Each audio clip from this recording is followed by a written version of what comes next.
Well, the first month of trading of 2015 is behind us. I'm here with Jim Cramer. Jim, overall, what do you think? How do we do in January? This was an America first quarter, unless you were an American firster and bought stocks that are all domestic.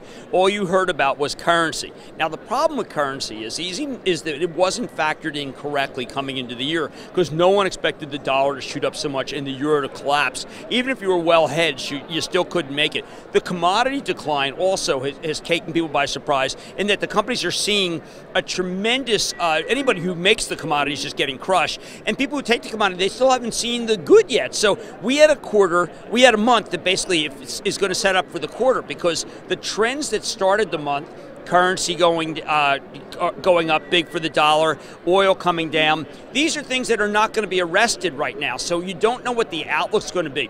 The really good companies can triumph over it, but this is an example of why you would want a domestic player, like a Buffalo Wild Wings reports this week. A lot of these have been bid up. A Darden's been bid up, a Macy's been bid up, a Costco's been bid up. People like domestic, and I don't blame them because this currency headwind's really difficult, and in the second half, you're going to start seeing the real advantage of oil coming down.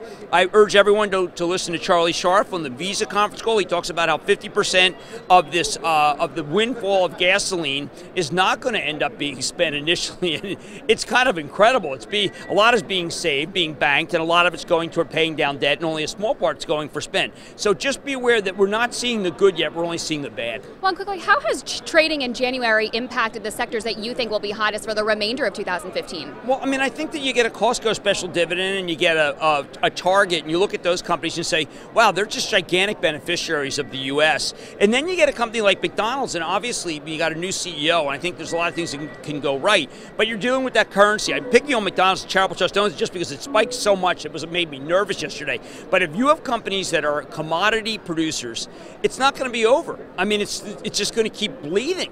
And you got to understand that. I am now saying that I think oil can bottom in the second quarter just because there's so much shutdown. The Helmerich and Payne quarter is a great way to be able to look at it.